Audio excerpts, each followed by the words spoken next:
Terz tal-popolazzjoni Maltija esperjenzaw daqqa ta' ħarta fid-dħul tagħhom matul il-pandemija tal-COVID-19. Dan ħareġ minn stħarriġ li twettaq mill-ġurnal Malta Today bejn Novembru u Diċembru ta' din is-sena fejn parteċipaw aktar minn 640 persuna.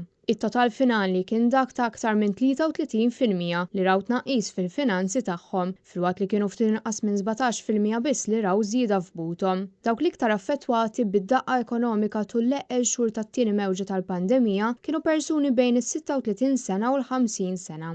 Dan fil-waqt li fil-Gżira Awċija 61% tal-parteċipanti Awċin f'dan l-istħarriġ saħħu li s-sitwazzjoni finanzjarja tagħhom marret għall-agħar matul din is-sena. Maħsub li dan il-persentaġġ kien tant għoli minħabba l-fatt li numru kbir ta' Awċin jiddependu mis-settur turistiku, fattur ewlieni tal-ekonomija Awċija li ma' settur għala daqqa ta' ħarta kbira bin-nuqqas drastiku tat-turisti lejn pajjiżna meta nkumparat ma' snin preċedenti.